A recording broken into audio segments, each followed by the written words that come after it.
Conseil des ministres ce mercredi au palais de la présidence au Togo. Le Conseil a adopté un projet de loi qui réglemente le principe classique de la liberté de réunion et de manifestation.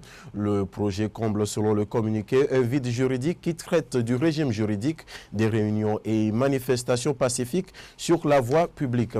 À cette séance du Conseil des ministres, le fauteuil du ministre du Commerce était vide. Un décret présidentiel a mis fin à ses fonctions hier.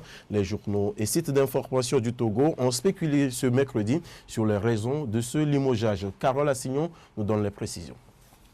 C'est une nouvelle à laquelle on ne s'attendait pas. Le limogeage du ministre du Commerce, Kokou Gozan, nouveau dans le gouvernement Hongbo II. D'après le site Republic of Togo, le ministre n'aurait pas pris toutes les précautions dans les négociations avec les importateurs dans le cadre de l'exécution d'un programme du gouvernement visant à faire face à la cherté de la vie avant l'annonce de la baisse des prix des denrées alimentaires. Le site évoque des maladresses commises dans le choix d'un nombre restreint d'importateurs, des erreurs qui auraient emporté le ministre. Dans le cadre de la lutte contre la vie chère, le ministre Gozan avait en effet signé le 24 février un protocole d'entente avec 2 sociétés importatrices de denrées alimentaires, protocole dont des extraits ont été apparemment trop tôt publiés dans la presse. Pour rectifier le tir, dans un communiqué signé du ministre de l'Économie et des Finances, Adi Oté Ayassor, rendu public mardi soir, on peut lire ceci.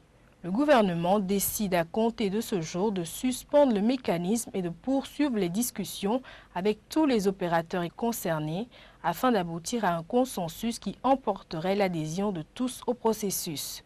Le site fait ainsi le lien entre le limogeage du ministre Gozan et ce communiqué qui précise par ailleurs que la signature du protocole d'entente n'ayant pas associé l'ensemble des importateurs, des propositions issues de nouvelles négociations entamées vendredi étaient attendues ce mercredi.